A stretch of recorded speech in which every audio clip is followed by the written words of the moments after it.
BBA, BCA, BCom Computers, 100% placement guarantee. I create Degree College, Kukatpalli, Hyderabad. నమస్తే రమగారు. నమస్తే జయ. రమగారు, ఏదన్నా మంచి పెద్ద కథ, ఇంట్రెస్టింగ్ కథ, సస్పెన్స్ కథ ఇంకా ఎన్ని ఉంటాయండి?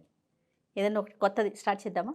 చాలా భాగాలు ఏం రాదు, ఒక 3-4 భాగాలు వస్తుంది. Okay okay. మృచ్ఛకటికం పేరు ఎప్పుడైనా విన్నామా? వినలేదండి. ఎస్. శూద్రకుడు అనే ఒక మహాకవి ఆయన రాసిన సంస్కృత నాటకం చాలా ఇంట్రెస్టింగ్గా ఉంటుంది. నాటకంగా చదివితే దాని ఇంట్రెస్టింగ్ థింగ్ చిన్నది కాదు. ఓకే. బాగుంటుందో బోల్డ్ అని శ్లోకాలు ఉంటాయి. ప్రకృతి వర్ణనలు, దరిద్రం మీద కూడా వర్ణనా శ్లోకాలు ఉంటాయి. అందులో కష్టాలు చెప్పుకోవడం కూడా ఎంత చక్కగా కవిత్వంలో చెప్పుకోవచ్చు, అందులోనే చూడవచ్చు. బాగుంటుంది ఇంట్రెస్టింగ్గా. అయితే నీకు ఇంకా ఇంట్రెస్టింగ్ థింగ్ ఇంకొకటి చెప్తా. ఈ మృచ్ఛకటికాన్ని ఉత్సవ్ పేరుతో హిందీలో సినిమా తీశారు. రేఖ, శేఖర్ సుమన్ హీరో హీరోయిన్లు అందులో. ఎవరైనా దొరికేస్తే గబగబా చూసేయండి. ఓకే.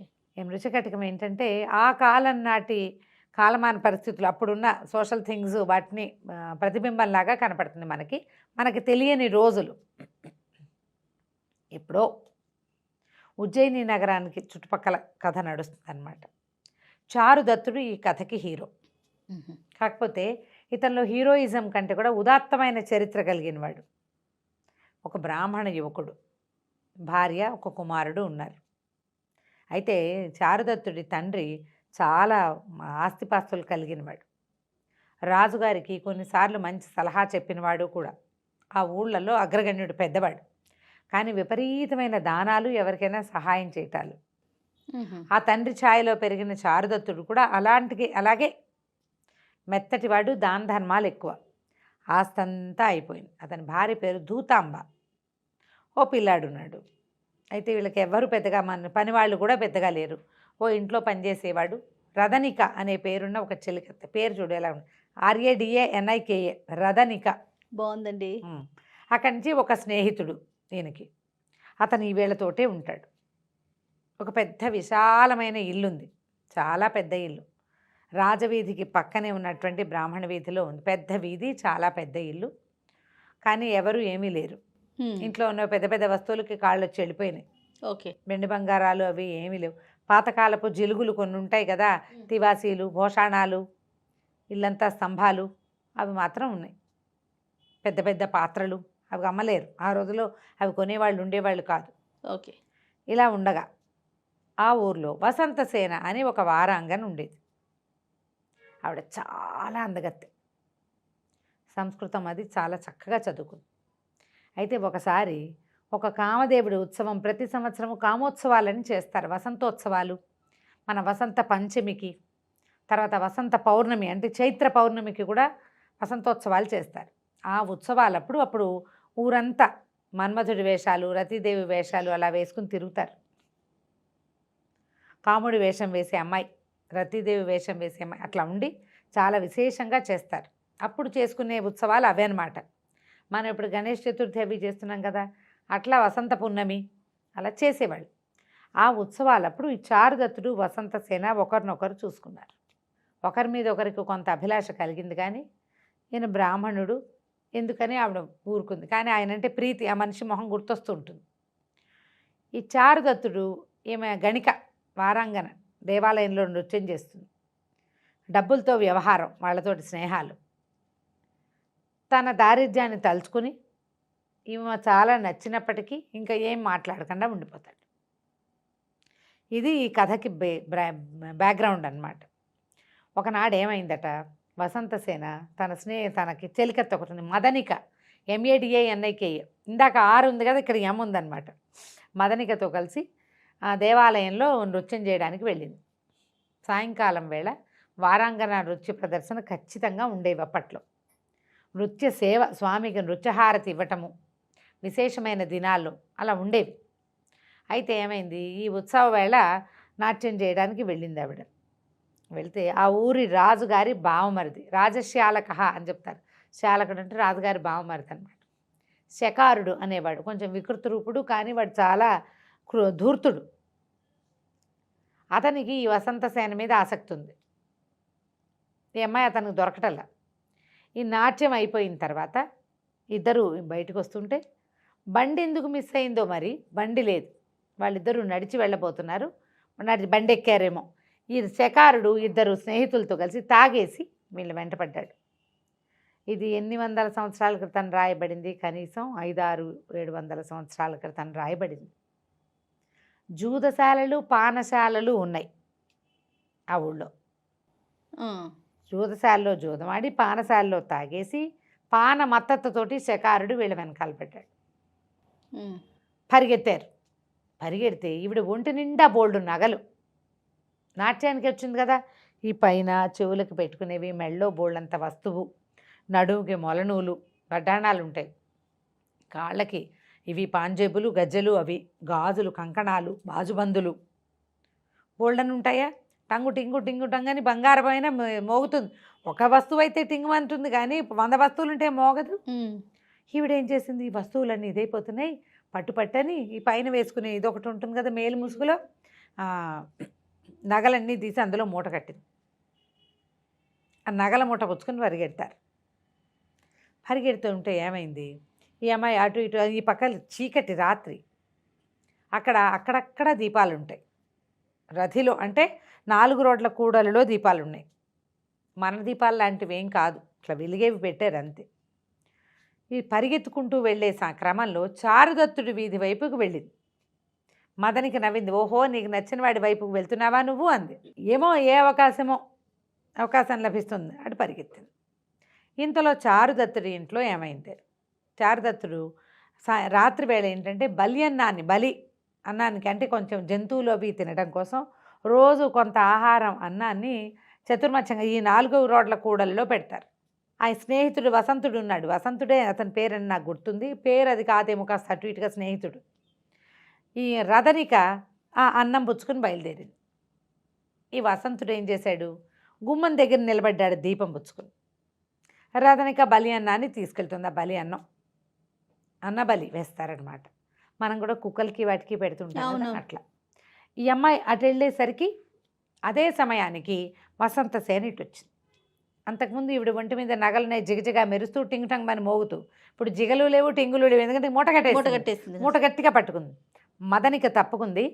ఈవిడ ఈ సందులోకి వచ్చి సరిగ్గా ఈ దీపం పుచ్చుకుని నుంచున్నాడు కదా, ఈమె వచ్చిన విసురుకి గాలికో ఆమె వచ్చిన విసురుకో ఆమె ఊదేసిందో తెలియక దీపం ఆరిపోయింది. ఓరగా తెరిచి ఉన్న ఇంట్లోకి వసంతసేన ప్రవేశించేసింది, లోపలికి వెళ్ళిపోయింది. వచ్చింది రథనికేనని భావించాడు వసంతుడు. దీపం ఆరిపోయింది, ఆడమనిషి ఎవరో రెపరెపలాడుతున్నాయి బట్టలు, వెళ్ళింది రథనికే. ఇంతలో ఏమైంది, తలుపు వేసుకునే లోపల అటుపక్క నుంచి వస్తున్నటువంటి శకారుడు, ఈ అనివాడు కుర్రాళ్ళు, ఇదేమిటి ఇది దరిద్ర చారుదత్తుడు అని చెప్తారు. చారుదత్తుడిని దరిద్ర చారుదత్తుడు వీధిలోకి కానీ వెళ్ళిందా ఏమిటి, ఈ సందు చారుదత్తుడి వీధి ఇది అని మాట్లాడుకుంటూ వచ్చేసరికల్లా ఈ తలుపు దగ్గర తెరిచి ఉంది కదా, కొంచెం అప్పుడే తలుపు మూసిపోతుంది. ఈ దగ్గరలో ఈ సందు మొదట్లో కనబడుతున్న రథనికని వసంతసేనగా భావించి పట్టుకున్నారు. వాడు పిచ్చి పిచ్చి కూతలు, కారు కూతలు రమ్మని ఏవో పిచ్చి పిచ్చి మాటలు తాగేస్తున్నాడు కాదు. పట్టుకునేసరికి రథనికి అమ్మో అమ్మో నాయనో అని రక్షించండి అని కేకలు పెట్టింది. మనిషి వచ్చిందనుకున్నాను, రథనిక కేకలు పెడుతోంది. ఏమిటని ఈ చారుదత్తుడు ఈ వసంతుడు ఆమె స్నేహితుడు ఇద్దరు గబగబా బయటకు వచ్చారు. దీపం మళ్ళీ వెలిగించుకొచ్చారు. బయటకు వచ్చేసరికల్లా అతనికి అమ్మాయి కొప్పు ఇతని చేతిలో ఉంది. ఇంతలో ఏమైంది, ఎప్పుడైతే దీపం పుచ్చుకుని చారుదత్తుడు కనపడ్డాడో ఈ పక్కన ఇద్దరు నుంచున్నారు కదా స్నేహితులు, వాళ్ళలో ఒకడికి చారుదత్తుడి తండ్రి చాలా సహాయం చేశాడు. ఆయన దానాలు చేసేవాడు కదా, పరుగు పోతుంది, తప్పుగా ఉంటుంది కదా, వాళ్ళు మనకు సహాయం చేస్తే ఇలాంటి వేషాలు ఇచ్చా చాలాగా ఒకడు తప్పుకున్నాడు, ఒకడు మిగిలాడు. సంస్కృతంలో భలే ఉంటాయి సంభాషణలు, చాలా బాగుంటాయి. అక్కడి నుంచి రథనికని వదిలేశారు. అమ్మాయి ఏడుపు గొంతుతోటి అరుస్తూ ఆ కొప్పు సవరించుకుని వచ్చేసరికల్లా ఏమిటి, నేను ఇందాక ఎవరో వచ్చారనుకున్నాను, ఏమైంది, వసంతసేన మీ ఇంట్లో దూరిందా అలాంటివి అడిగితే వీడు కేకలేశారు. మా ఇంట్లోకి ఎందుకు వస్తుంది మాకు తెలియదు అన్నారు. పైగా వీడు ఏమనుకున్నారు, వీళ్ళు కూడా సర్దుకున్నారు. ఈ రథనికనే మనం వసంతసేన ఇటు వచ్చిందని భావించాము, మందే పొరపాటని వాళ్ళిద్దరూ తాగుతూ తూలుకుంటూ పోయారు. రథనిక లోపలికి వచ్చింది. లోపలికి వచ్చాక వాళ్ళు తెలుసుకున్నారు, ఈ ఇంటి లోపల వసంతసేన ఉంది. వసంతసేన ఉంది, రథనిక లోపల వచ్చేసింది. అక్కడి నుంచి వసంతసేన నమస్కారం చేసింది, నాకు అభయం ఇవ్వండి. వీళ్ళని చూసి భయంతో పారిపోయి ఇచ్చాను. తలుపు తెరిచింది. మీకు మీ ఇది లేకుండానే, అంటే అనుమతి లేకుండానే ప్రవేశించాను, ఇంకేం చేయలేక అని చెప్పి అడిగేసరికల్లా చారుదత్తుడు నీకు అభయం ఇస్తున్నా, నీకేం భయం లేదు, ఉండొచ్చు, నువ్వు ఇక్కడే ఉండొచ్చు అన్నాడు. అంటే ఆవిడ నేను ఇంటికి వెళ్ళిపోతాను, ఈ నగలు కనుక వేసుకుని వెళ్ళానా, నగలు పట్టుకెళ్ళినా ఆ దుర్మార్గులు ఎక్కడ ఏం చేస్తారో తెలీదు, నా నగలు ఇక్కడ ఉంచండి, నన్ను దింపేసేయండి అంతే. ఆయనకి అట్లా రాత్రి వేళ ఆ సౌందర్యవతి అయిన ఆ స్త్రీ తన ఇంట్లోకి రావడం, దాంతో నేను కొంచెం ఎక్సైట్ అవుతాడు. పైగా అమ్మాయి అంటే ఇతనికి ఇష్టం కూడా. సరే, ఇతని సహాయంతో వసంతసేన ఇంటికి వెళ్ళిపోతుంది. వసంతసేన నగలు మాత్రం వీళ్ళ ఇంట్లో ఉన్నాయి. ఆయన అనుకుంటాడు, ఇదేమైనా నాకు భగవంతుడు నాకు ఒక అవకాశం ఇస్తున్నాడా అని భావిస్తాడు. ఇంటికి పంపించేసిన వసంతసేన కూడా అలాగే ఈయన్ని కలుసుకోవడానికి మళ్ళీ అవకాశం లభిస్తుంది. నగలు ఎందుకు వదిలిపెట్టింది, మళ్ళీ వీళ్ళ ఇంటికి రావడం కోసమే వదిలిపెట్టి వెళ్ళిపోయింది. ఈయన చారుదత్తుడి స్నేహితుడి పేరు మర్చిపోయి నేను వసంతకుడు అని చెప్పి మైత్రేయుడు అతని పేరు. వాళ్ళు ఎంత ఆలోచించినా గుర్తురాల, కథలు ఎక్కువ చదివేసి పాత్రల పేర్లు మర్చిపోతున్నాను నేను. మైత్రేయుడు. అయితే ఏమైంది, వసంతసేన బంగారం వీళ్ళ ఇంట్లో పెట్టి ఇంటికి వెళ్ళిపోయింది. రాత్రి తీసుకెళ్ళి దింపేసి వచ్చారు. మర్నాడు ఈవిడ ఎంతసేపు మదనికతోటి చెప్తోంది అన్నమాట. ఆవిడకు ఒకసారి చెలికత్తుంది, మదనికకి చెప్తోంది చారుదత్తుడి గురించి. వాళ్ళ ఇల్లు, వాళ్ళ ఇది, అతను ఎంత చక్కగా ఉన్నాడు, ఎంత బాగా మాట్లాడాడు, ఎంత ప్రీతిగా తనతోటి సరే ఇక్కడ పెట్టి ఉంచు పర్వాలేదు, నువ్వు జాగ్రత్తగా వెళ్ళని ఎంత బాగా చెప్పాడు, అతను ఎంత గొప్పవాడు, వాళ్ళ నాన్న ఎంత గొప్పవాడు, అలా చెప్పుకుంటోంది అనమాట. అంటే అతని గురించి మాట్లాడుతోంది. ఉండుండి ఏదో పని చేస్తుంటుంది, మధ్యలో ఏమైందో తెలుసా అని మళ్ళీ అంటూ ఉంటుంది అనమాట. అంటే అతని మీద నుంచి ఊహని పక్కకి తప్పించట్లే. ఇంతలో ఏమైంది, వీళ్ళ ఇళ్ళ వెనకాల ఒక పెద్ద భవనం ఈవిడిది. ఎన్నో ప్రాకారాల లోపల ఉంటుందన్నమాట. చాలా బాగా ఆస్తిపరులైన కుటుంబం వీళ్ళది. భోగస్త్రీలే, భోగకాంతే అయినప్పటికీ బాగా సంపాదించుకున్న వాళ్ళు అనమాట తల్లుల దగ్గర నుంచి. ఇవి వచ్చిన మోతలు చూస్తే ఏంటంటే జూదరులు కొట్టుకుంటున్నారు. ఇది ఏనాటి కదా, పందాలు పై పందాలు ఆ రోజునే ఉన్నాయి. తాగుబోతులు జూదర్లు ఉన్నారు. కథలో ముందు చూసాం శకారుణ్ణి, అవునవును, తాగేసి వెంటపడ్డాడు. జూదర్లు కొట్టుకుంటూ కాదు రమ్మగారు, మంచి చెడ్లు ఏవి మన గొప్పతనం కాదు, ముందు నుంచే ఉన్నాయి. జూదర్లు కొట్టుకుంటున్నారు. ఆ కొట్టుకుంటుంటే ఏమైందట, ఆ జూదర్లు దాంట్లో ఈ మన చారుదత్తుడి కుటుంబం బాగా డబ్బులు ఉన్నాళ్ళు చాలామంది ఉన్నారు వాళ్ళ దగ్గర. క్రమంగా వాళ్ళ దగ్గర పనిచేసే వాళ్ళంతా ఒక్కొక్కళ్ళు బయటకు వచ్చేసారు అని వాళ్ళు. మరి డబ్బు ఇవ్వలేనప్పుడు ఏం చేస్తారు, వాళ్ళలో సంవాహకుడు అనేవాడు ఒకడు, ఒళ్ళు పట్టేవాడు, ఒళ్ళు మర్దం చేసేవాడు. ఆ సంవాహకుడు ఏంటంటే జూదం పిచ్చివాడికి. ఓకే. ఆ అవతల ఉన్న ఒక జూదశాలడు, ఇప్పుడు ఇది వేసేవాటికి కదా, ఇప్పుడు మనం చెప్తుంది భోగకాంతలు ఉండే వారకాంతలు ఉండే ప్రదేశం, దానికి కొంత దగ్గరలో జూదశాలలు ఉన్నాయి, పానశాలలు కూడా ఉన్నాయి. ఈ జూదశాలకు వచ్చి ఆడేస్తున్నాడు వాడు బాగా. అయితే 10 వరహాలు బాకీ పడ్డాడు. ఓకే. పందేలు కడతారు కదా, ఆ పందెంలో 10 వరహాలు బాకీ పడి ఎవరెవరు పరిగెత్తారు. ఒకడు ఆ జూదశాల మెయింటెనెన్స్ చేసేవాడు, ఒకడు జూదరి ఒకడు అతనికి సహాయంగా ఉండేవాడు. ఇద్దరు వెంట పడితే వీడు పారిపోయేట. సంవాహకుడు పారిపోయి ఒక పాత దేవాలయంలో దాక్కున్నాడు. ఓకే. అక్కడ దాకా వచ్చాక వీడు కనపట్టలేదని సరే మన ఇద్దరం ఆడుకుందామని అక్కడ చుట్టుపక్కల వాళ్ళతోటి ఆ జూదరి ఆ ఓనరు ఇద్దరు కలిసి మళ్ళీ ఆడడం మొదలు పెట్టారు. జూదానికి ఏముంది, 4 గళ్ళు గీస్తే జూదం అంతే, అదే కదా. పందెం కడతారు దాని మీద. 5 చెప్పాను నేను చెప్తా 5 అని, నీకు 5 పడుతుందో పడదో నా మీద పందెం కడతారు. 100 రన్నులు కొడతాడు అని క్రికెటర్ల మీద పందెం కట్టడం అంతే, సేమ్ డిట్టో, ఏం తేడా లేదు. ఓకే. అయితే ఈ జూదం వాడడానికి చిన్న పలకలు లాంటివి ఉంటాయి కదా, ఇట్లాగా గవ్వలు లాంటివి, వాటి మీద నెంబర్లు ఉంటాయి కదండి. ఈ వీళ్ళు నేల మీద కూర్చుని ఇలాగా గళ్ళు గీసుకుని దాని మీద ఆడుతుంటే జూదం వేసేసరికి అది ఒట్టిగా ఏంటంటే గళ్ళే గీయక్కర్లా, పందాలు ఒట్టిగా వేయటానికి 5 అందరూ 5 వేయాలని చెప్తారు. 5 పడుతుంది, 5 మీద 100 రూపాయలు, 3 మీద 100 రూపాయలు అలా కాస్తారు. ఓకే. ఏమో 5ో 3ో పడితే ఆ 100 వీడివ్వాలి అదనమాట. లేకపోతే వాడు చెప్పింది పడకపోతే వాడివ్వాలి. ఈ టంగుమని మోగేసరికల్లా ఈ విగ్రహం వెనకాల ఒకటి ఇట్లా బొమ్మలాగా నుంచున్నాడు ఆ సంవాహకుడు. విగ్రహాల్లో విగ్రహంగా కలిసిపోయాడు. కాసేపు కదలకుండా ఉన్నాడు, కానీ ఈ టంగు అని గవ్వలు మోగేసరికి ఆగలేక నా పందెం 10 రూపాయలని కేకేశాడు. కేకేయంగానే పట్టేశారు. పట్టేసి మళ్ళీ కొట్టేసరికల్లా వాడేం చేశాడు, వీళ్ళు పరిగెత్తుకొస్తుంటే వచ్చేసి ఈ వసంతసేన దొడ్డి వాకిలి వైపుకి వచ్చాడు. పక్షద్వారం అని రాస్తారు, పక్క వాకిలు అనమాట. ఆ వాకిట్లోంచి లోపలికి ప్రవేశించి ఎవరు ఏమిటి అని ప్రశ్నించేసరికి కానీ నేను చారుదత్తుడి దగ్గర పనివాడిని అని చెప్పాడు. ఈవిడ చారుదత్తుడి పేరు వింటే మైమర్చిపోతుంది ఈ వసంతసేన. ఏమన్నది, సరే ఉండు, నువ్వు ఇక్కడే ఉండు, నువ్వు ఎంత బాకీ పడ్డావు ఏంటని కనుక్కొని ఆ సభికుడు అంటే ఆ జూదశాల తాలూకు ఓనరు, సభికుడు అంటారు అతన్ని పిలిపించి వీడికి ఇవ్వాల్సిన 10 నాణ్యాలకి ఇగో ఈ బంగారం తీసుకొని ఒక వస్తువు వాడి చేతులు పెట్టి, ఆ సభికుడు వీడికి ఏమనిపించింది, సంవాహకుడికి, ఇచ్చి నా బతుకు, నేను ఒక మంచి అత్యద్భుతమైన బ్రాహ్మణ కుటుంబంలో పనిచేసి వాళ్ళ మంచి లక్షణాలు ఒకటి రాలే, నాకు జూదం నేర్చుకున్నా, ఆ పిచ్చతో ఆడాను, చివరికి ఒక వారకాంతం నన్ను విడిపించాల్సి వచ్చింది. అసహ్యం పుట్టింది వాడి మీదే. అమ్మ నా బాకీ తీర్చేశావు. బుద్ధి ఇష్టు మాంక్ అయిపోయాడనమాట ఆయన. బౌద్ధ భిక్షువుగా సన్యాసాశ్రమాన్ని స్వీకరించేస్తాడు. వాడు కాస్త సన్యాసాశ్రమం కోసం భిక్షువుగా మారిపోయి ఇంక నేను వెళ్ళి ఆ బౌద్ధారామానికి వెళ్ళిపోతాను, ఇంక ఎప్పుడు ఈ జూదము అవి ఆడనమ్మా, నీ పాదాల మీద ఆనని ఈవిడికి ప్రామిస్ చేసి ఈవిడ వల్ల బయటపడ్డాడు. సరే వెళ్ళిపోయాడు. ఇంకా అలా గడుస్తుంటే ఇంకో సందడి వచ్చింది. ఈవిడి దగ్గర కర్ణపూరకుడని ఒక అతను పరిగెత్తుకుంటూ వచ్చాడు. వచ్చి ఏం చెప్పాడంటే, అమ్మ ఇవాళ మన ఏనుగు మదం ఎక్కిపోయిన దానికి కట్టుతాళ్ళు తెంచేసుకుని ఊరి మీద పడింది.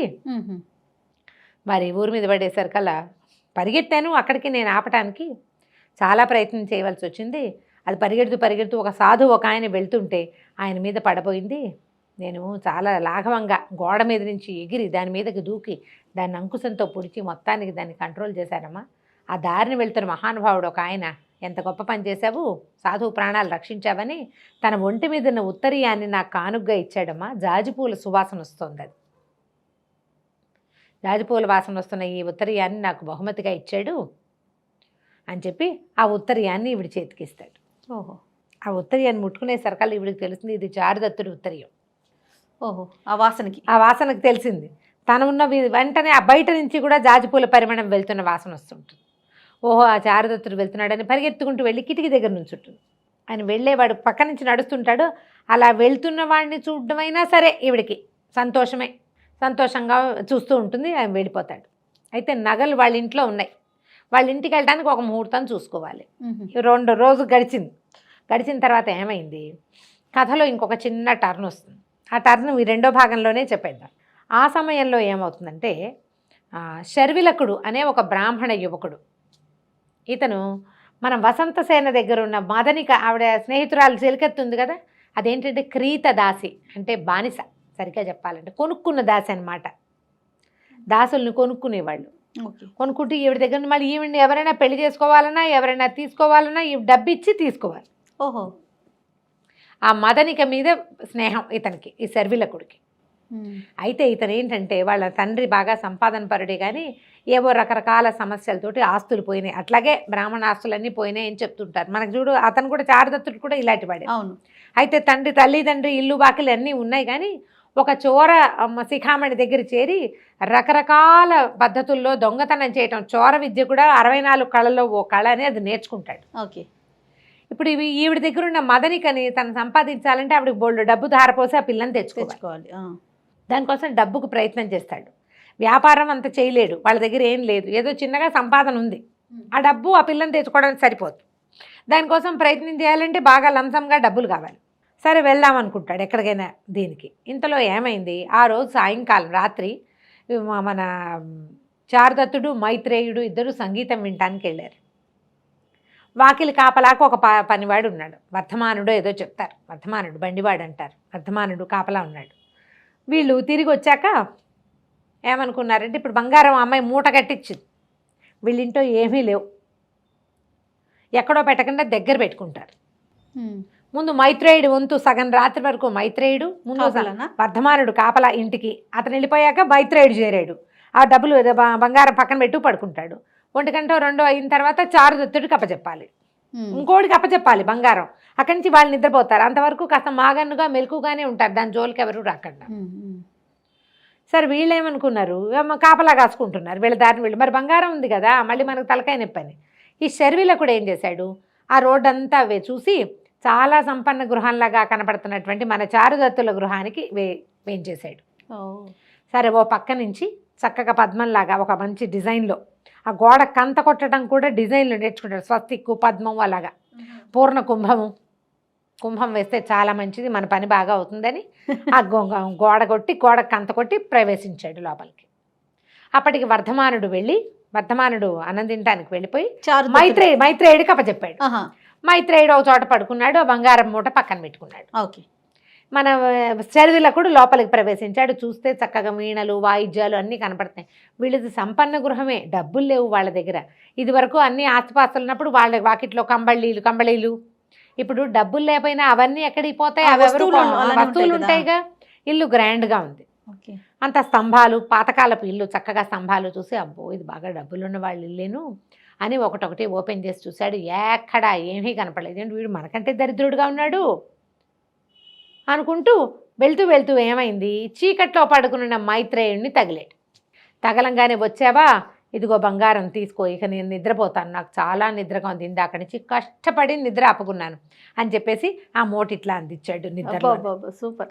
ఆ చీకట్లో కనువెలుగులో ఈ సగం చిన్న అంగవస్త్రంలో మూట కట్టారు. ఒక పక్క నుంచి ధగధగలాడుతూ కనపడుతున్న వజ్రాల నగలు, ఆ బంగారపు మెరుగులు చూసేసరికల్లా నేనేం దొంగతనం చేయాలి, ఆయనే అందించాడు నాకు.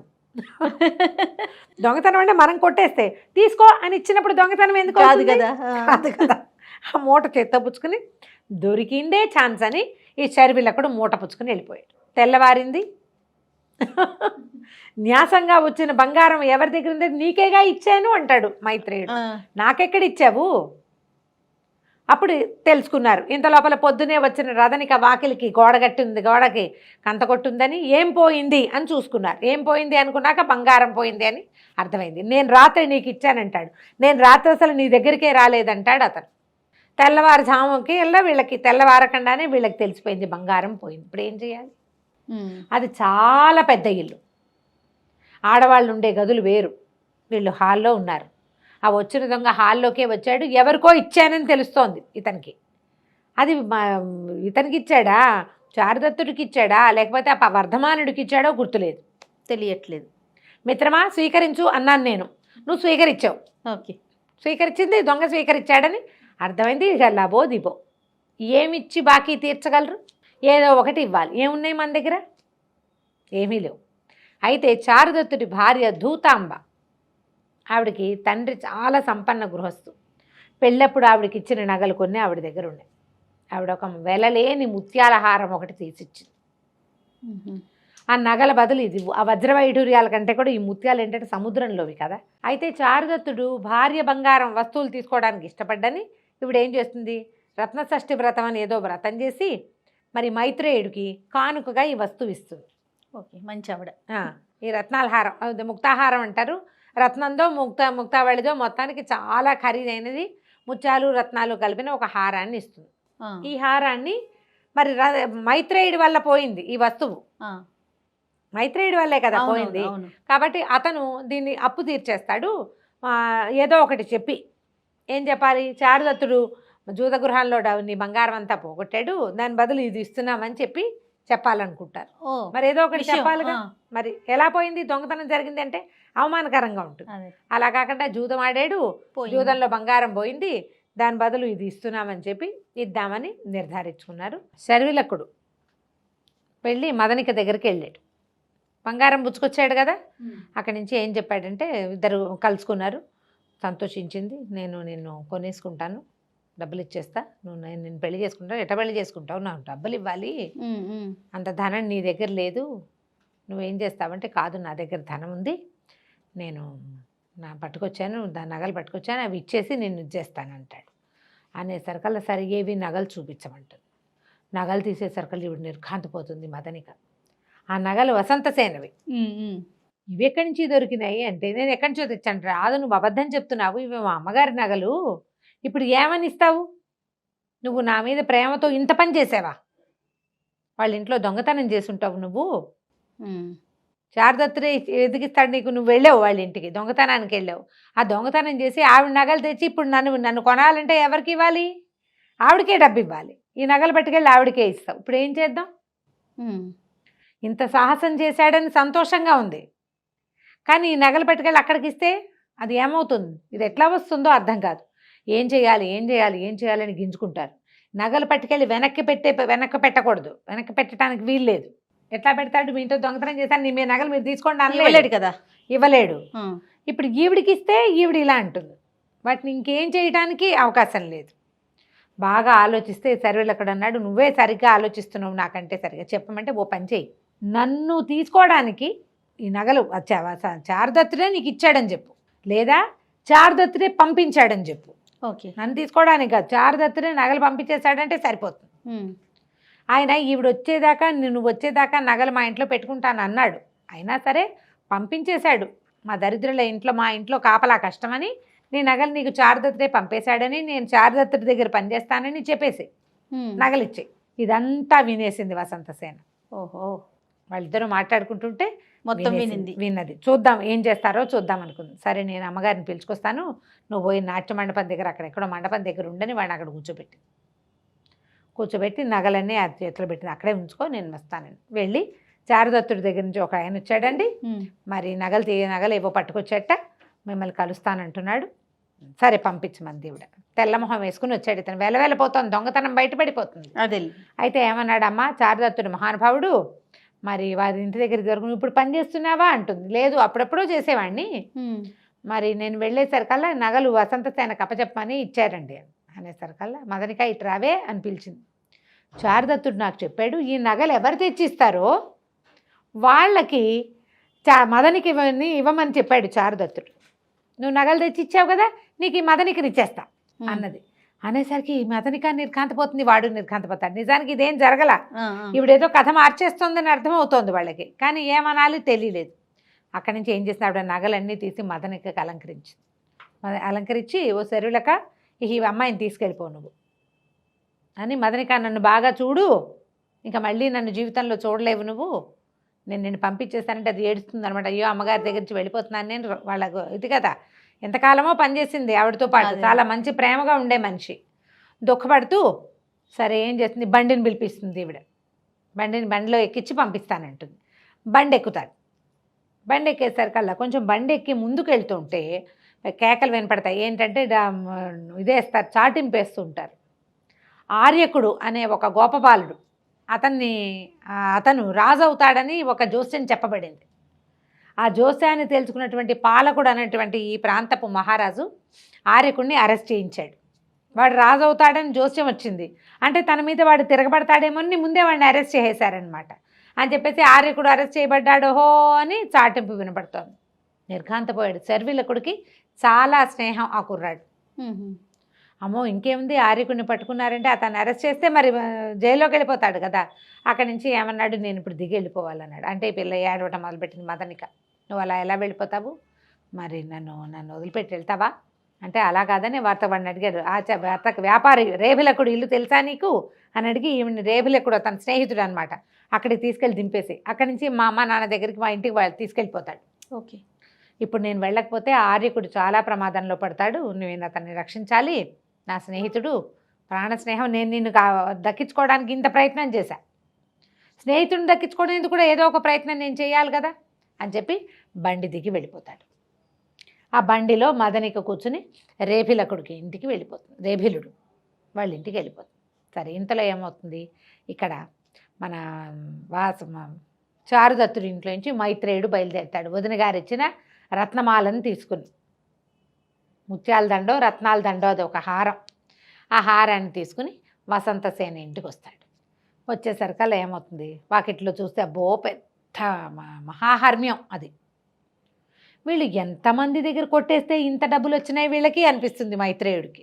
వారాంగనకి అంత సంపద ఉందంటే ఎన్ని తరాలుగా వీళ్ళు ఎంతమంది దగ్గర నుంచి ఎంతంత సంపద వచ్చింది, ఎందరు రాజులను వ్యాపారస్తులను వీళ్ళు రంజింపజేస్తే వస్తుంది ఇదంతా. అలా అనుకుంటూ ఒకళ్ళ బయట నుంచి వచ్చేసరికల్లా ఓ పని మనిషి ఎవరో చూస్తారు, సరే రండి అని లోపల తీసుకెళ్తారు. ఒక్కోటి దాటుతాడు. మణులు, మాణిక్యాలు, కొన్ని చోట్ల ఎండబెట్టిన రకరకాల సుగంధ ద్రవ్యాలు, ఓ దాంట్లో ఏనుగులు కూడా ఉన్నాయి ఆవిడకి. వాళ్ళ ఇంట్లో ఏనుగులు, గుర్రాలు, ఎడ్లబళ్ళు, బోళ్ళంతమంది మనుషులు, వంటలు గుమగుమలాడుతూ, సుగంధ ద్రవ్యాలు, అక్కడి నుంచి అలంకరించుకున్న ఎంతోమంది స్త్రీలు, వాళ్ళ కోసం వచ్చినటువంటి విటులు, సంగీతాలు, పాటలు, పద్యాలు ఎన్నో. ఒక్కొక్క ఇది దాటుతూ ఉంటే, ఒక్కొక్క గుమ్మము దాటుతుంటే ఒక్కో ప్రాకారంలోనూ ఎంతమందో ఎంత హడావిడో. ఓకే. అదంతా దాటుకుని వసంత సేన దగ్గరికి వెళ్తాడు. ఇంత సంపద ఉంది ఈ అమ్మాయికి అని చెప్పి తేళ్ళేసరికల్లా వెళ్ళి ఏమన్నాడు, మరి మన చారుదత్తుడు జూదరి, మహాజూదం పిచ్చి, నీ వస్తువుల్ని తన వస్తువులుగా భావించి జూదంలో గెలుస్తాననే నమ్మకంతో పెట్టేశాడు. ఆవిడకు నవ్వొచ్చింది. ఏమిటి జూదంలో పెట్టాడు ఆ చారుదత్తుడు? అవునన్నాడు. అవును, ఓడిపోయాడు. ఓ. దొంగతనం జరిగిన వస్తువుని దొంగతనం అయింది అని చేతులు దులుపుకోకుండా జూదంలో పోగొట్టాడని తను జూదరవడానికి కూడా రెడీ అయ్యాడు ఆయన. అయితే ఆ వస్తువుకి సామ్యం వచ్చేటువంటి అంతకంటే ఎక్కువ ఖరీదైన ఈ రత్నమాలని నీకు పంపించాడు. ఆవిడ రత్నమాలను చూస్తుంది. నేను ఇది తీసుకోలేను అంటుంది. కాదు, నువ్వు తీసుకోవాలి, మరి వదిన గారు ఇచ్చారు, ఆవిడ పుట్టింటి నుంచి వచ్చిన వస్తువు అని చెప్తాడు. చెప్పేసరికల్లా అసలు వీడికి మంచి సంతోషం వస్తుంది. అది తీసుకుంటుంది, చేత్తో పుచ్చుకుంటుంది. నన్ను గౌరవించారనుకుంటుంది. మరి సాయంకాలం నేను కలవడానికి వస్తానని చెప్పమంటాను. ఇంటికి వస్తాను అని. వారాంగన ఇంటికి వస్తానంటే ఏమిటి అర్థం? దీనికి ఒళ్ళు మండిపోతుంది మైత్రేయుడికి. నీ వస్తువులు పోయినాయి, మేమేమో ఇంకా చాలా గొప్ప హారాన్ని ఇచ్చాము, ఇంకా మా వాడి దగ్గరికి ఏముందని వస్తుంది ఈవిడ? ఎంతమంది సంపదో ఇంట్లో అంతా కనపడుతోంది. సరే, నచ్చదు అతనికి. సరేనంటాడు, కానీ చెప్పాలి కదా. సరేనని ఒప్పుకుంటాడు. వెనక్కి వెళ్తాడు. ఇంటికి వెళ్ళాక ఆవిడ చెప్తాడు అతనికి, నువ్వు వర్తకంలో పోగొట్టావని చెప్పాను, అదే జూదంలో. అయినా సరే ఆవిడ వస్తానంటోంది, ఇంకా ఏం తీసుకుంటుంది, రత్నమాల తీసుకొని ఎందుకు తీసుకోదు, వాళ్ళు అట్లాంటి వాళ్ళే దొంగమొహాలు అంటాడనమాట. వాళ్ళు అందుకే, లేకపోతే వాళ్ళ ఇంట్లో అంత సంపద ఎక్కడొచ్చిందో? ఆవిడ ఏమైనా రాజ్యాలు వెళ్ళిందా రావడానికి? ఏమైనా ఇది ఉందా, కత్తి కటారు వచ్చా? వాళ్ళకి రాదు, వాళ్ళు ఇవే చేస్తారు. మరి 4 సముద్రాల సారం అంతా ఉన్నటువంటి రత్నాల మాల తీసేసుకుంది. ఇంకా నీ దగ్గర నుంచి ఏం తీసుకోవడానికి రాబోతోందో, ఈ వేసే సాంగత్యం మంచిది కాదు. నువ్వు ఆవిడ మీద ఉత్సాహం మానుకో. ఆవిడ అటు వెళ్తోందంటే నీకు ఇక్కడ రక్తం ఉప్పొంగిపోతోంది, ఈ ధోరణి మానేసేయమంటాడు. మానేసేయమంటే ఇప్పుడు మనసులో పుట్టింది ఇది. ఇప్పుడు ఆవిడ వస్తానంటే ఎలా కాదంటాం? మొదట నేను వసంత ఇతనేమంటాడంటే, చారుదత్తుడు నేనేం పిలవలేదు కదా, మొదటిసారి మన ఇంటికి పిలవాలి, ఆవిడ దారిని ఆవిడ పోతూ వచ్చింది, ఇప్పుడు తనే వస్తానంటోంది, ఎలా కాదంటని చెప్పు అంటే ఒళ్ళు మండుతుంది మైత్రేయుడికి. ఇక చేయగలిగేది ఏం లేదు. ఇంకా ఇక్కడ ఏముందని తీసుకెళ్ళడానికి వస్తుంది ఆవిడ. చాలా చిరాకు పడతాడు. సరే, సాయంకాలం చీకటి పడే వేళకి చక్కగా అలంకరించుకున్న వసంతసేన దీంతో పాటు రథం ఎక్కి వచ్చేస్తుంది వీళ్ళింటికి. ఇది చిన్న ఇల్లు, మామూలుగా బీదవాళ్ల ఇల్లు కాదు, ఇది మహాహర్మ్యం. ఇతను చారుదత్తుడి ఇల్లు కూడా. ఆడవాళ్ల గదులు వేరు, మగవాళ్ల గదులు వేరు, సభాభవనాలు అన్నీ వేరుగానే ఉన్నాయి. సరే, ఇతనితో పాటు ఉండిపోతుంది రాత్రి. మర్నాడు పొద్దున ఇతను ఆవిడ నిద్ర లేవకముందే వెళ్ళిపోతాడు. ఒక జీర్ణోద్యానం ఒకటి ఉంది, పుష్పకరండం అనేది, పువ్వులదే. ఇప్పుడు పెద్దగా జనం వెళ్ళటల్లా అక్కడికి రమ్మని చెప్పి వెళ్తాడు. చెప్పమంటాడు, బండి పంపిస్తాను, వర్ధమానుడు బండి కడతాడు, ఆ వర్ధమానుడు బండెక్కి వసంతసేనని ఉద్యానవనానికి రమ్మని, అక్కడ ఉద్యానవనంలో వాళ్ళిద్దరూ గడపటం కోసం అక్కడికి రమ్మంటాడు. ఇవిడ తెల్లవారి నిద్రలేస్తుంది. నిద్రలేచి కాస్త అటు ఇటు చూస్తే తను వీళ్ళ ఇంట్లో ఉన్నాను ఇవన్నీ తెలుస్తాయి. సరే, ఏమవుతుంది, రథనిక పిల్లాడిని తీసుకొస్తుంది. చిన్న పిల్లాడి, ఈయనకు కొడుకుంటాడు, పిల్లాడిని ఎత్తుకొస్తుంది. పిల్లాడు ఎందుకో ఏడుస్తూ ఉంటాడు. వెళ్ళి ధూతాంబని, నాటకంలో పెద్దగా కనపడదు కానీ ఉత్సవ్ సినిమాల్లో చూపిస్తారు వాళ్ళిద్దరూ మాట్లాడుకున్నట్టుగా. ఓ స్త్రీ ఇంట్లోకి వస్తే ఇంట్లో ఉన్న వాళ్ళకి పలకరించకుండా ఎట్లా ఉంటుంది? ఆ కాలంలో ఇలాగా వేరే వాళ్ళు ఇళ్ళకి రావడం కానీ, వాళ్ళు వీళ్ళింట్లో మెసలటం కానీ పెద్ద తప్పేం కాదు, లోకసామాన్యంగా జరిగేవి అవి. అంత పెద్ద విచిత్రమైన విషయం కాదు, ఆశ్చర్యపోయే వ్యవహారము కాదు. అయితే ఏమవుతుంది, పిల్లాడిని చూసి ముద్దు చేస్తుంది. చారుదత్తుడు కొడుకు చారుదత్తుడిని ప్రేమిస్తోంది ఆవిడ. పిల్లాడిని ముద్దు చేస్తుంది. పిల్లాడు ఏడుస్తూ వస్తాడు. ఓ బండి ఏదో పుచ్చుకొస్తాడు, చిన్న బండి పెట్టుకుని టమ అని తిరుగుతూ ఉండే బండి అనమాట, మట్టితో చేసింది. అయితే పిల్లాడు ఏమంటాడంటే, వాళ్ళందరి దగ్గర బంగారు బళ్ళు ఉన్నాయి, నా దగ్గర లేదు, నాకు అది కావాలి, బంగారు బండి కొనిపెట్టమంటే, మన దగ్గర ఏముంది నాయన, మట్టి బండితోటే మనం ఆడుకోవాలని రథనిక తల్లి చెప్తారు. వీడు చాలా దుఃఖం వస్తుంది వసంతసేనకి. వాళ్ళ ఇంట్లో నా వస్తువులు పోతే, నా వస్తువు ఉంటే పిల్లాడికి ఇవ్వాల, పోగొట్టుకుని దొంగతనం జరిగితే దొంగతనం అయింది మాకు సంబంధం లేదు అని అనకుండా వాళ్ళ దగ్గర ఉన్న అత్యంత ఖరీదైన వస్తువుని నాకు ఇచ్చేశారు. పిల్లాడి సరదా తీర్చడానికి కూడా చారుదత్తుడికి శక్తి లేదు, అయినా కూడా మాట మీద నిలబడి ఉన్నాడు. అని చెప్పి పిల్లాడిని దగ్గర పిలిచి కూర్చోబెట్టుకుంటుంది. తన మెడలో నుంచి ఒక్కో బంగారు వస్తువు ఆ మట్టి బండి మీద వేస్తుంది. దాన్ని నిండా పెట్టి దీంతో బంగారు బండి చేయించుకో వీటితోటి నువ్వు అని చెప్పి ఆ బండికి అలంకారం చేస్తుంది అనమాట. ఆ బండి పుచ్చుకుని తిరుగుతూ ఉంటాడు పిల్లాడు అటు ఇటు. మృత్ శకటికము, మట్టి బండి. వాడి దగ్గర ఉండేది మట్టి బండి, దాన్ని బంగారం వేసి దాన్ని బంగారు బండిని చేసిందనమాట. నువ్వు ఆడుకోమంటుంది. పిల్లాడికి మంచి సరదా వస్తుంది. దగదగలాడే వస్తువులు చూసేసరికల్లా సంతోషంగా అటు ఇటు తిరుగుతాడు. ఈ లోపల వర్ధమానుడు వచ్చి బండి వచ్చింది అమ్మగారిని రమ్మంటే, ఈ లోపల ఈవిడ దగ్గర ఇంకోటి చతురికో ఎవరో వస్తారు. చేటి ఈవిడ తెలికెత్తే అలంకరించుకుంటోంది వస్తుందండి. ఈవిడ చక్కగా శుభ్రంగా స్నానం చేసి చక్కగా కొన్ని నగలు పిల్లాడికి ఇచ్చేసింది కదా, ఏదో నామమాత్రపు నగలు వేసుకుని అలంకారం చేసుకుని బయలుదేరుతుంది. ఇంతలో ఏమవుతుందంటే, రాజుగారి బావమరిది శకారుడు కోసం ఒక బండి, శకారుడు ఆ జీర్ణోద్యానంలో ఉన్నాడని అతని కోసం ఒక బండి వెళ్తోంది. స్థావరకుడు ఆ బండితోలే వాడి పేరు. ఆ స్థావరకుడి బండి వర్ధమానుడి బండి రెండు ఒకేసారి వస్తాయి వీధిలోకి. ఇంతలో ఈ వర్ధమానుడు ఏమనుకుంటాడు, బండిలో గడ్డి అయితే పరిచాను, తివాసి తీసుకురాలేదు అని చెప్పేసి బండి అక్కడ వదిలిపెట్టేసి లోపలికి వస్తాడు, మందిరంలోకి వస్తాడనమాట ఒక తివాసి తీసుకోవడం కోసం. తివాసి వేసుకునే లోపల బండి వచ్చిందని కబురు వచ్చేసింది కదా, ఈవిడ బయటకు వచ్చేసింది. ఇవి వచ్చేసి ఈ వర్ధమానుడి బండి ఏమో ముందుకెళ్ళిపోతుంది. సరిగ్గా చారుదత్తుడి ఇంటి ముందు ఈ స్థావరకుడి బండి ఆగుతుంది. అది ఎవరిది? రాజుగారి బావమరిదైన శకారుడిది బండి. ఈవిడ పోయి అందులో ఎక్కి కూర్చుంటుంది. ఆ బండిగా వెళ్ళిపోతుంది.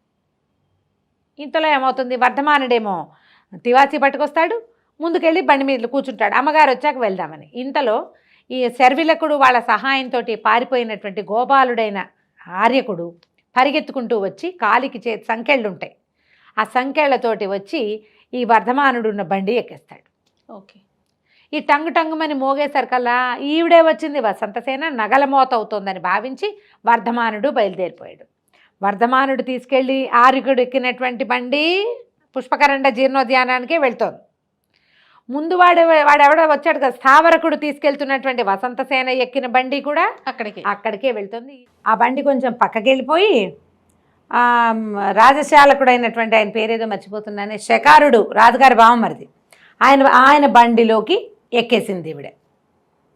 బండి దాని దారిని అది వెళ్ళిపోయింది. ఈ బండి కూడా ఇప్పుడు శకారుడు మన చారుదత్తుడు పంపించిన బండిలో ఈ శర్విలకుడు వాళ్ళ సహాయంతో పారిపోతున్నటువంటి ఆర్యకుడు, ఒక గోపబాలుడని, అతన్ని రాజుగారు అరెస్ట్ చేశారని ముందు భాగంలో చెప్పాం. సరే, అతను తప్పించుకుని ఆర్యకుడు దొరికిన బండి, తనకు కనపడిన బండి ఎక్కేసాడు.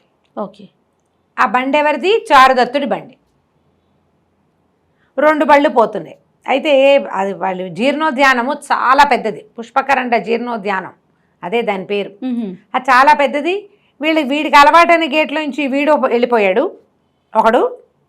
చారుదత్తుడు ఉన్నదానికి చారుదత్తుడి బండికి వాళ్ళకి తెలుసు కదా తను ఎక్కడున్నాడో, ఆ పక్కకి ఆ బండి వెళ్ళిపోయింది. తీరా బండి వెళ్తే ఆయనకి ఎక్సైట్మెంటు, వసంతసేన వచ్చింది తన కోసం అని. ఆ బండిలో చూస్తే ఈ ఆర్యకుడు కనపడ్డాడు. ఆశ్చర్యపోతే ఇక ఈయన చారుదత్తుడు రాజు మహారాజు తాలూకు ఇబ్బందులు తెలుసు, ఆయన ఏం చేస్తున్నాడు, ప్రజల్ని ఎట్లా పీడిస్తున్నాడు. ఎవరో జోస్యం చెప్పినంత మాత్రాన ఎవరో చెప్పారు ఆర్యకుడు రాజు అవుతాడు అని, వాడేం చేయకముందే అరెస్ట్ చేశాడు. అక్కడి నుంచి ఈ రాజుగారు ఆయన బావమరిది వాళ్ళ దుశ్చర్యలు అన్నీ తెలిసిన ఈ చారుదత్తుడు ఏం చేశాడంటే, కాలికున్న శీల ఊడదీసేసి, అబ్బాయి నిశ్శబ్దంగా పారిపో, నేను నీకు చేయగలిగే సహాయం ఇదే. వసంతసేన ఏమైందో అర్థం కాల, బండిలో ఇతను ఎట్లా వచ్చాడు, నా బండిలోనే నువ్వు ఊళ్ళోకి వెళ్ళిపో. ఆ ముందు కాలు గొలుసు అవి ఊడదీసేసాడు. జాగ్రత్తగా వెళ్ళిపో, తప్పించుకో, ప్రాణాలు కాపాడుకోమని పంపేశాడు. ఆర్యకుడికి సహాయం చేశాడు చారుదత్తుడు. బండి మళ్ళీ బయటికి వెళ్ళిపోయింది. అతను తన స్నేహితుల్ని కలుసుకున్నాడు. ఊళ్ళో రగడ అక్కడక్కడ కొన్ని చోట్ల ఏమంటారు, ఒక దుమారంలాగా కొన్ని గొడవలు వస్తున్నాయన్నమాట. ఇలా అరెస్ట్ చేశారని అదని తన స్నేహితుల్ని కలుసుకుని విప్లవం లేవదీశాడు. జరిగిపోతుంది ఎంతసేపు, వీటన్నిటికీ ప్రాణాల మీదకి వచ్చినప్పుడు విప్లవాలు వాటంతా అవే పుట్టేస్తాయి. ఈ బండి వెళ్ళిపోయింది. ఈ రెండో బండి ఎవరి మన శకారుడి బండి ఎక్కింది కదా వసంతసేన, ఆయన వచ్చి కర్టెన్ తీస్తాడు అనుకుంది. రావటాల ఏమిట్రా అని దిగేసరికల్లా ఎదురుగుండా శకారు నిలబడ్డాడు. నిర్ఘాంతపోయింది. ఇక్కడికి ఎందుకు వచ్చాం? సంవాహకుడు వాడెవడో రావాల్సింది, వీడెట్లా వచ్చాడో తెలియలేదు. అక్కడి నుంచి కంగారు పడి పారిపోబోయింది. అతను ఒప్పుకోలే. పైగా ఎక్కడి నుంచి ఈవిడ ఎక్కించుకొచ్చాడు, చారుదత్తుడి మాట ఎత్తింది. అంటే చారుదత్తుడి ఇంట్లో ఉందన్నమాట. నా అనుమానం నిజమే, నేను విన్నది నిజమేనమాట, నువ్వు వాడి దగ్గర ఉన్నప్పుడు నా దగ్గర ఎందుకు ఉండవు, ఇలా గొడవ పెట్టాడు. ఆవిడ లొంగల. పైగా నిరాభరణంగా ఉంది. బంగారం అంతా తీసి పిల్లాడి బండి మీద వేసింది. వస్తువులు లేవు, అలంకరించుకుంది. అలంకారం ఉందంటే ఏవో పువ్వులు అవి పెట్టుకుంది, మొహానికి ఏదో అంగరాగము అది రాసుకుంది, గంధం రాసుకుంది. నగ లేదు ఒంటి మీద. మామూలుగా ఎప్పుడూ మంచి సౌందర్యవంతంగా బాగా అలంకరించుకుని కనపడాలి. కనపడలేదు. సరే, అక్కడి నుంచి యుద్ధకాండం అయ్యింది. బాగా పోట్లాడుకున్నారు ఇద్దరు. ఆవిడ ససేమిరా నీకు లొంగేదే లేదనేసరికల్లా కోపం పట్టలేక ఇతను ఈ రాజశాలకుడైనటువంటి వీడు శకారుడు పీక పిసికేశాడు. అయ్యో. ప్రాణాల అసూలు బాసి పడిపోయింది వసంతసేన. ఈ శకారుడి పనివాడు, ఇతనితో పాటు ఉన్న పనివాడు, వాడికి తెలుసు ఈవిడ వసంతసేనని, ఆయన చారుదత్తుడి మీద ప్రేమతోటి ఉందని. చంపేస్తూ ఉంటే చూసిన వాడు ఎందుకు ఊరుకుంటాడు, వాడు గొడవ చేస్తాడు. అట్లా కాదు ఆవిడ ఆయన కోసం వచ్చింది, నువ్వు ఇట్లా చేయడానికి వీల్లేదు, ఇట్లా చంపేస్తున్నావు అది ఇది అనేసరికల్లా ఆయన ఏం చేశాడు, వీడిని ఒక కొట్లో దాచిపెట్టేశాడు. అక్కడి నుంచి ఊళ్ళోకి వెళ్ళి చారుదత్తుడు వసంతసేన బంగారం అంతా అపహరించి ఆమెను చంపేశాడు, చారుదత్తుడిని అరెస్ట్ చేయండి అని పుట్టించాడు. రాజుగారి బావమరిది కదా, సాక్ష్యం ఏది అదేది ఇదేది అనడానికి ఏమీ వీల్లేదు. ఈ వెళ్ళేటప్పుడు ఏం చేశాడు, పడిపోయిన వసంతసేన మీదకి ఆ చుట్టుపక్కల ఉన్న ఆకుల అలమలు కొంచెం ఇట్లా కొబ్బరి మట్టలు తాటి మట్టలు అవి ఉంటే ఆమె మీదకి లాగేసి వెళ్ళిపోయాడు ఊళ్ళోకి. ఇంతలో ఏమైంది, చారుదత్తుడు ఇతను ఇక్కడే ఉన్నాడు, ఉద్యానవనం దగ్గరే రెండో పక్కన ఉన్నాడు కదా. చారుదత్తుడు ఇక్కడే ఉన్నాడు, ఆయనకి చెప్పేస్తానని పనివాడు అనేసరికల్లా పనివాడినేమో తొక్కిబట్టి చారుదత్తుడిని అరెస్ట్ చేయించారు. అరెస్ట్ చేస్తే ఇంకేముంది, పట్టుపోయారు. పట్టుకెళ్ళిపోతే ప్రాడ్వాకులు వాళ్ళు వీళ్ళు వెంటనే ఇప్పుడు దీనికి ఏమి ఎక్కువ లేట్ చేయలే. ఆయనకి ఏంటంటే వసంతసేన తనకి దక్కలేదు కాబట్టి వసంతసేనకి ప్రియుడు అని భావించబడుతున్న చారుదత్తుని చంపేయాలి. ఆ రాజ్యంలో పద్ధతులు అవి. అందుకే వాళ్ళు దుర్మార్గులుగా ఉన్నారనమాట. వాళ్ళ అమ్మని పిలిచారు, వసంతసేన వాళ్ళ అమ్మని పిలిస్తే ఆవిడేం చేస్తుంది, మరి నాకేం తెలీదు, ఈయనేమి మరి అది ఎంత ఏం జరిగిందో ఏమీ వివరం చెప్పలేదు. అమ్మాయి వెళ్ళింది అంత మటుకే తెలుసు. ఈయన చాలా మంచివాడు చారుదత్తుడు, మా పిల్ల ఇతన్ని ప్రేమించింది. చంపేసేంత ఎందుకు చేస్తాడు అనేది ఎవరికి అర్థం కాని వ్యవహారము. అసలు అది భలే ఉంటుంది. ఆ కోర్టు సీన్ అవి చాలా ఇంట్రెస్టింగ్గా ఉంటాయి డైలాగులు. ఒక న్యాయాధికారిని పిలిస్తే వాడేమో ఈ శకారుడి వల్ల ఇబ్బంది పడ్డవాడు ఒకడు, శకారుడి వల్ల ఏదో ఇంకో కేసులో లాభపడ్డవాడు ఒకడు, అలాంటి వాళ్ళని పెట్టుకుంటారు. పనివాడు సాక్ష్యం చెప్పడానికి వస్తాడని వాడిని ఒక మేడలో బంధిస్తాడు. వాడు చెప్తాడు కదా ఈయనే పీకి పిసికేశాడని. ఈ గందరగోళం అవుతుంటుంది.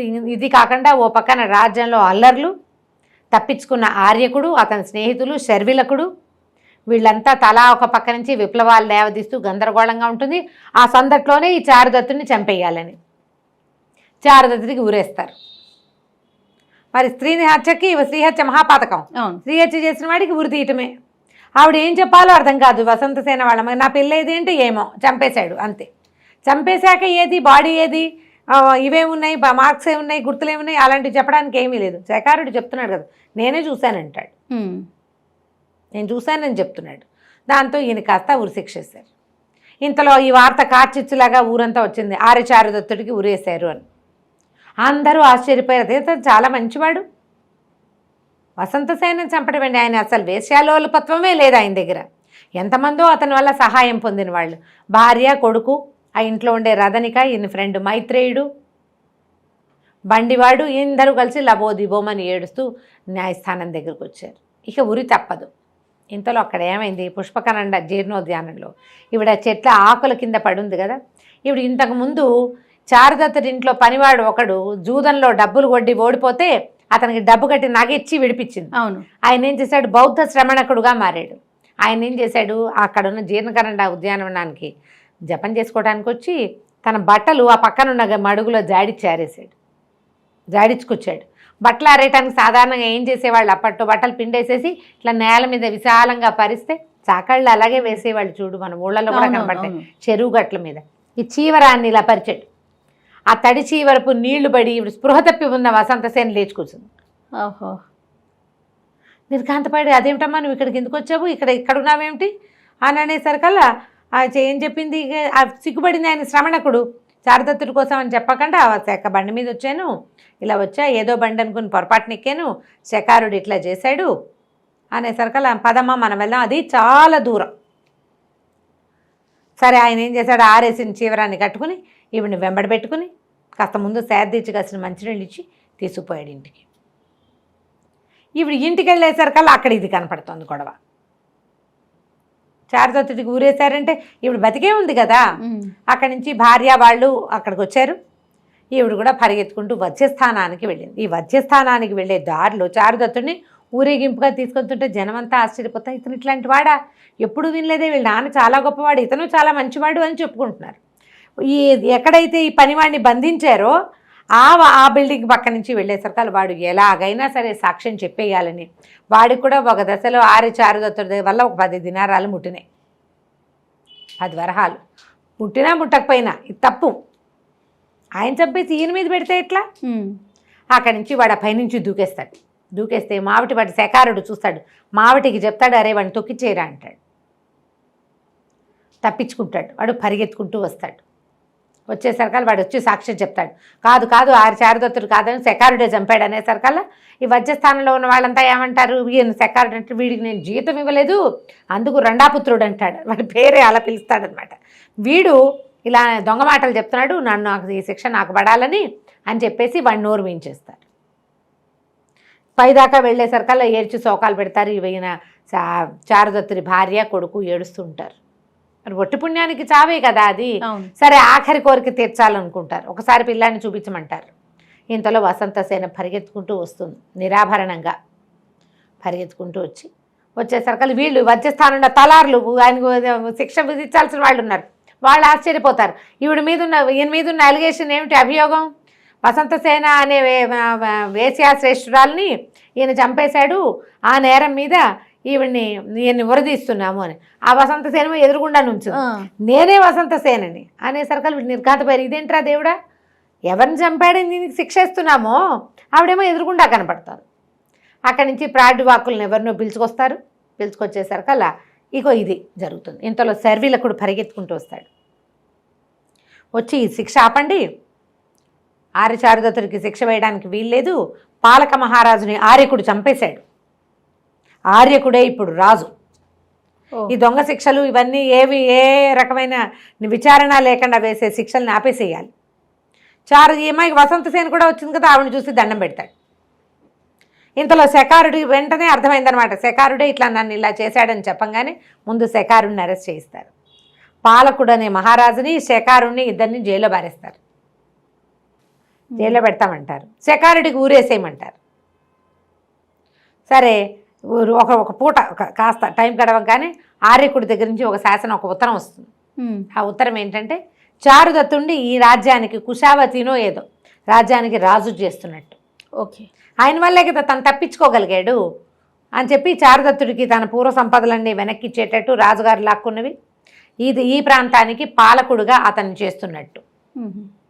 ఆ ఉత్తరం చదువుకుంటారు. ఈయన భార్య ఏం చేస్తుందంటే చారుదత్తుడి భార్య, ఈ అమ్మాయి రావటం వల్ల కదా ఇది జరిగింది.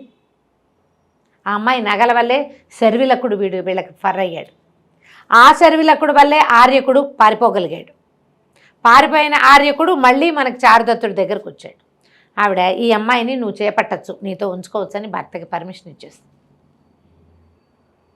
దూతాంబ వసంతసేనలతోటి మన చారుదత్తుడు రాజు అవుతాడు. అయితే శకారుణ్ణి పాలక మహారాజుని వధించేస్తాడు ఆర్యకుడు. రాజుని చంపేస్తాడు. శకారుడికి శిక్ష వెయ్యరు. ఉరి శిక్ష అంటే ప్రాణ తీసేది చేయరనమాట. ఏమనాలి, మరణశిక్ష విధించరు. కేవలం జైలు మాత్రమే వేస్తారు. ఏదో తాగుబోతానంతో చేశాడు తప్ప తెలివి తక్కువవాడు, తాగుబోతువాడు, తొందరపాటువాడు. అంతేగాని ఇంకా ఎవరిని చంపడానికి దానికి అతను ఏం చేయలేదు కాబట్టి ఆ మరణశిక్షను రద్దు చేసి జైల్లో పెడతారు. ఓకే, ఆ తర్వాత ఈ ప్రాంతానికి పాలకుడుగా చారుదత్తుడిని చేస్తారనమాట. ఆయన రాజు అయిపోతాడు. పూర్వ సంపదలన్నీ వస్తాయి. ఆయన స్నేహితుడు, కొడుకు అందరూ హాయిగా ఉంటారు.